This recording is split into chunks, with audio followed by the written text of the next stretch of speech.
We're going to be filming today our complete beginner series. This is class 3 and we're going to be introducing some new standing poses to this sequence. So if you've got 20 minutes there, then do take a look. Right, we're going to start off with Parsvottanasana, I think. Yes, this is a standing pose, so come and stand up. I'm just going to go through some of the problems that you can get in this pose, Parsvottanasana. It's a fairly basic forward bend, standing forward bend, but just to bring in the alignment as we teach Iyengar yoga, it's really important that we emphasize the alignment to the body so that we can get the symmetry of the pose. So your left foot's going to be turned out slightly and your right leg is going to come forward. Now what's really important in this pose is that this back leg is working strong. You can see Leo here is doing a bit of a twist on her hips just to show you how the pose can be distorted. You can see here. So you've got to get all of this action, moving this left hip to face forward. And you may find when you do this action that the back leg heel comes up. Now if that's the case, if you've got a book hanging around or if you have got some yoga equipment, then pop that underneath like that. This is a really quick and easy way to actually get the stability. It's not a cop-out, don't worry, you can work the groins and work the legs eventually, but just to feel the shape and the action, pop your foot onto something a little bit higher if that's difficult.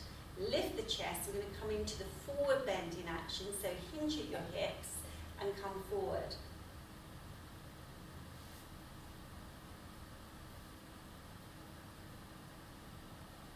Good. So Leo is just going to explain the different ways of working. You can either place your hands onto a chair or you can use the bricks in different ways. Okay, so if you haven't got bricks, use a chair and put your hands onto the seat of a chair. But if you've got bricks, it may be that this height is not much of a challenge on your legs, if that's the case. You can turn the bricks. Or if you can maintain the length in the front of the body, you can take the hands to the floor. Don't let the pelvis distort when you do that. You've got to keep that action in the pelvis if you take your hands further down. Yes, good. And here, this is a problem for a lot of people. It gets really stiff, this upper back. So you've got to see these shoulder blades gradually over time move towards the back way, so you can really feel that opening in the chest area. And just be in this pose, you can practice this several times, both sides. We'll come to the other side, but make sure that you are extending through the front body and pushing back into the legs to create that traction within the pose. To come out of the action, draw the abdomen towards the spine and come up. Good, center yourself and then move your legs. So taking your right leg back. So it may be that you don't need to have your heel lifted onto a support. So don't feel that it is absolutely necessary. Leo's going to demonstrate without the heel support now. So taking the left leg forward. So you can see here that I've not got the foot turned out a lot. What we find with our beginner students is because the stability is a bit of an issue in this pose, this happens. They'll turn the foot right out. That means they can't get the turn in the hips. So you've got to really make sure that the toes are pointing to the top corner of your mat, not out to the side. Over to you. So grounding back with that back leg, and not to get too complicated with leg groins, body groins, but I just want to explain that that inner thigh, the inner leg, has got to reach towards that inner ankle, and the body groin has got to lift you up. So you need to lift from the pubic plane all the way up towards your chest. Roll your shoulders back and down and extend forward. So hinge forward. Taking your hands to the support. And again, you know, this is a general instruction. It may be that you need to have that support to experience the action within the body. Or it may be that you can turn the supports and go a little bit lower. But don't go lower and sacrifice the action of the spine. You have to see that the spine is really nicely extended in this pose. And once you've settled, you've placed your hands wherever that may be, on a chair, on the bricks, on the floor, whatever, you have to see that you reach into the back body. Reach the back body back. See that the front leg is lifting up, the thigh bone right into the socket, and just be there for a few moments. And again, you can practice this several times. To come out of the pose, draw the abdomen towards the spine, lift the sternum, chest, and come up. And then step the legs together.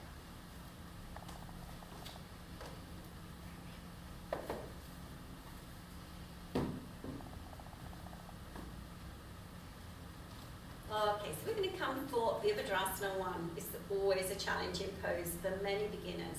So again, there is that option of having the support behind you. You can place your heel onto the support. Turning that right heel out slightly, the foot to an angle slightly. And turning to extend forward, lifting the sternum, chest. Roll your shoulders back and down. So go and see that you lift through the front body. Now, there's a slight difference with this action because we're going to be making an angle, a square with the front leg. But firstly, we have to experience the arm action. So extending the arms above your head. Notice how Leo actually went in a subtle way, extending those arms up. So what I mean by that, if you throw them up in this way, you go into your lumbar spine. This is not a very good action. So you need to see that it's a little bit more controlled. You're lifting up through the chest and then extending straight up. Again, like the other pose, ground back into the back leg, back heel, bend your front leg. Okay, so I did say, I think I said to take the right leg back. Leo's taking the right leg back because she's mirroring you. So this would be your left, it's Leo's right. So make sure that you move down with your right buttock and go and extend through the whole of the front chest. Look forward. Good. And again, breathe, be in this position for 20 or 30 seconds, pushing ground back with the back leg, and now spring from that steadiness in the feet and lift up. Good. And bring the legs together. Okay, so we come to the other side. So do you want me to work with the pad this time? Yes. Okay.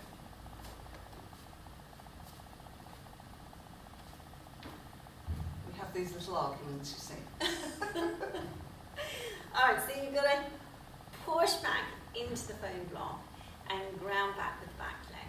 So all of these forward-facing poses need to have that anchoring with the back leg, anchoring the back heel down. And if that heel lifted in the previous pose, you might want to get a book, foam block, something underneath your foot. Roll your shoulders back and down. Okay, so we come to the arm action. So see that you reach up, reach into the palms, and now on an inhalation, bend that front leg to a square. That's it. So it's really important that you create a perpendicular action with that front shin. So try not to take the knee over that shin bone. Create that action. So Leo's just showing you there. And coming into the pose. Lift through the front body. Lift through the side waist. Extend into the fingers. And all of this action, extend up, ascend. But also ground down with the back heel and push the thigh bone of the back leg deeply back. Be there for 20 or 30 seconds, looking forward, enjoying, smiling, and then taking a breath in and coming, turning the feet to face forward. Okay, so we come back into a Tadasana action. And just for a few moments before we come to the floor work. So in this action, this will give you a few moments to settle the breath and just to feel what's going on inside the body. So just take your glance deeply within. Just take a few moments to softly breathe. Be aware of the grounded action in the feet, the weight back into your heels, the lift through your front legs, the lift out of your pelvis, and the expression of your chest. And just take a couple of breaths. It's very nice actually coming back into Tadasana after such a challenging pose as Virabhadrasana 1. It's a Warrior 1 pose. It's demanding action. Yes. And it's lovely to come back into the Tadasana and feel the openness in the chest after doing your Virabhadrasana 1. Okay, so we're going to come for the floor work now. So come to a seated position. So we're coming for a pose, which is a Virasana action. But firstly, before we come into that pose, we're going to sit in Dandasana. Okay, so we don't need that one. Okay. Now, in Dandasana, I'm just going to show you something. Leo's just going to show you the instruction of pulling the buttock flesh out and back. Now, as you can see, Leo's got the most wonderful long arms. I don't. So if I was sitting on those two foam blocks, I wouldn't reach the floor with my fingers because I have little arms. So what you would do is, if you've got some books hanging around or if you do have a bag of equipment, then just place your hands in this way. This is very awkward for Leo to do because her body proportions are slightly different to mine. But this is just something that will give you an option. When you're in Dandasana, be sure that you're extending through the legs, you're extending strongly with the feet. See if you are pushing your feet to a wall. So just look, you've got to really reach those heels, reach the balls of the feet so strongly so the legs are active. Very important in a Dandasana action. We're going to come for Triang Mukhaikapada Paschimottanasana. And basically this means to say that you keep your Dandasana action, but you have a Virasana action with one of the legs. So Leo is going to bend her right leg. Right. Shall I do it with my left? So You better do it with your left actually, sorry about that, so you can see. See, I'm spreading my toes here. Now, if you've got any discomfort in your knees, you need to come higher. I'm sitting on 2 foam pads because generally with our beginners, we find that's a reasonable height for most people who haven't got a knee problem. But if you are finding that this is uncomfortable on your knees, lift yourself up higher. It's a better way to work. Spread the toes, get a really good contact with the front of the foot, and just lift and lengthen the shins so we've got as much contact with the front of that shin as possible.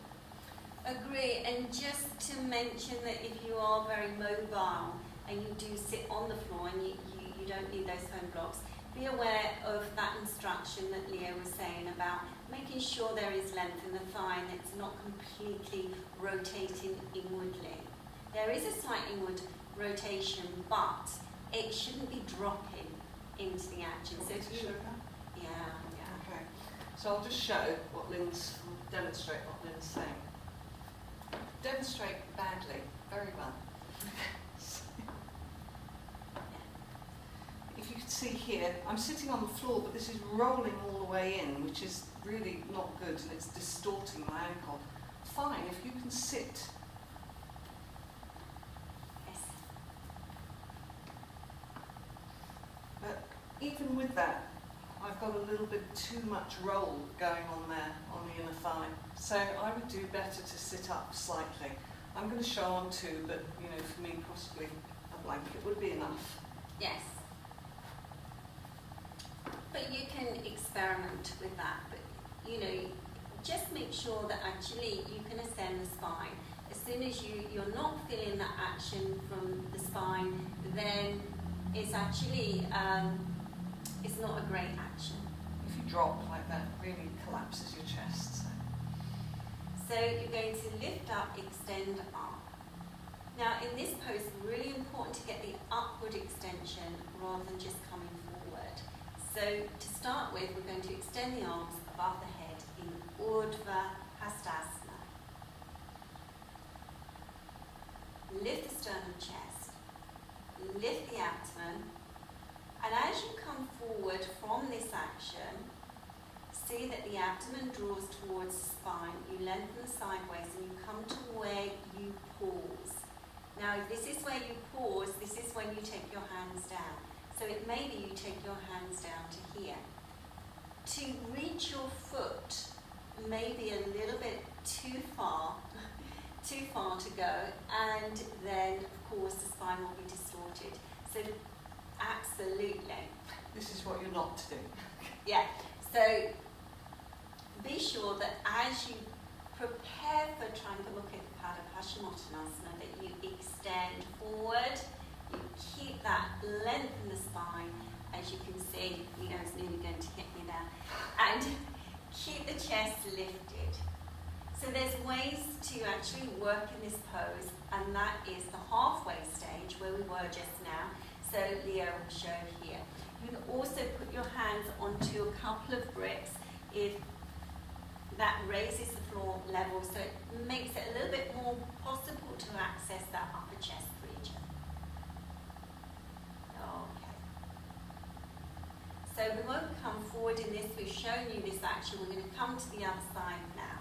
So the key is to go slowly and to just unfold the body through time.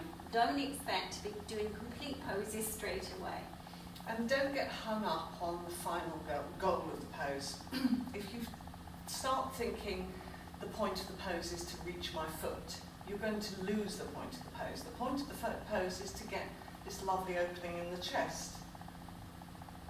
That doesn't get you a nice opening. Okay, and again, Urdhva Hastasana, so hopefully you're all in this position now and coming to the other side. Reaching into the fingertips and then extend forward. Come to when the body pauses. When the body pauses, it wants to take the shortcut, it wants to react. So just put the hands to the floor, lift the sternum, chest, and be in this position for a few minutes. I didn't mention that you could also use a tie or a yoga belt around the foot. You wanted to actually create some traction. So you can hold onto a belt like that, that just goes around the ball of the foot. And if you can reach the foot, then by all means do that. But lift the chest and keep that back absolutely extended. Elongate through the front body. Ground down with a straight leg. Let the breath become smooth and even. So if you're finding any strain in the body, and then just release a little bit. Release some of the tension. And then see if you can move on again. Yes, and you might be able to go a little lower. But we're not completing the pose to the final classic action, because we're just going through some of the complete beginner instructions. And some of the problems we deal with on a daily basis at the centre here in Maidstone. Back to Dandasana. So the last pose we're going to introduce is Janu Sirsasana. We're not coming into the full forward bend, we're coming into the twisting action in this pose. Okay, so I'm going to show with my left leg because it's the one that you can see. We normally start out with the right leg bending. You let the leg rotate out to the side. You can see I'm still sitting on a little bit of a height here. And as a consequence, when you bring the foot in, it may well be that your knee does not touch the floor. If your knee is lifting like that, then you can use a blanket to support underneath it. For those of you with knee difficulties, it may be that bringing the heel in like this makes it uncomfortable on your knee. Just bring the foot forwards and again support the outer knee. Don't overstretch this knee area, particularly if there's difficulties there already. Otherwise, the heel comes in and the knee comes down. Those of you who've got more mobility in the hips than I have won't need to use a height, but you still need to get the lift. So keep the lift through the front body. So once you're in this position, remember the Dandasana leg, make sure that's strong and straight. And remember the brick wall, you have to imagine you're extending the heel into the brick wall. We're going to come into the twisting action and turn towards the straight leg. Good.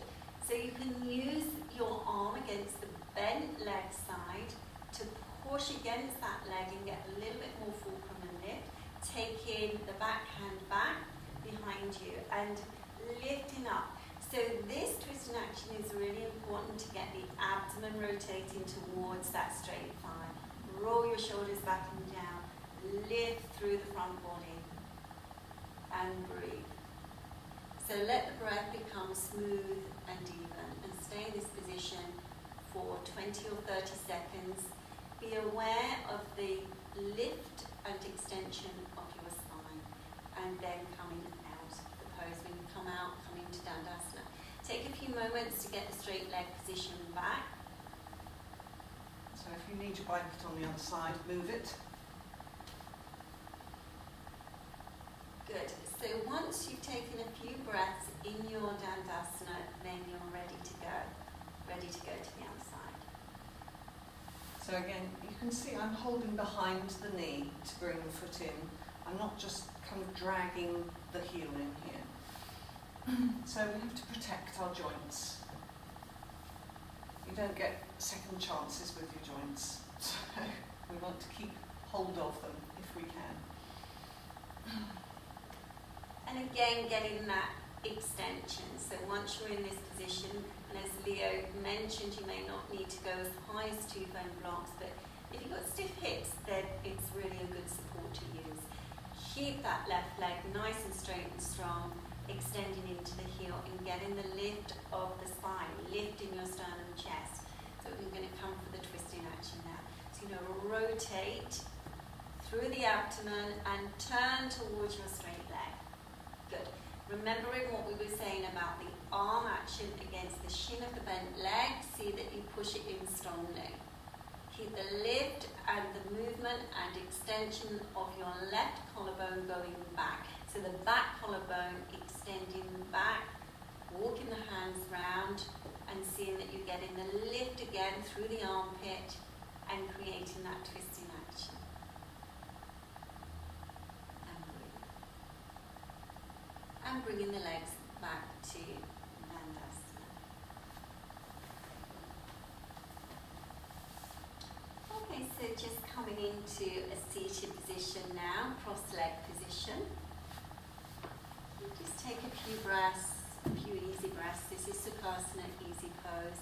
Just place your hands onto your thighs. If you drop your spine, as you can see, Leo's on 2 bone blocks. You can use a pillow, a couple of blankets, doesn't matter. Just close your eyes just for a few moments and taking a few deeper, longer inhalations. Be aware of the extension throughout the ribs as they inflate, expand. And then on the outward breath, you just recoil. Keep the lift in the sternum as you exhale. Don't let the load of the upper body ground down onto the organic organs. Just see that you keep that lift all the way through the inhalation and the exhalation. I hope you enjoyed our new video. We will be posting more out this time next week. And if you like our site, then please click on a like. If you want to leave us any comments at any time, we'd be very happy to read what you have to say. And subscribe to our channel by clicking on the button if you'd like to do that. Thank you for watching. Thank Namaste. you. Namaste.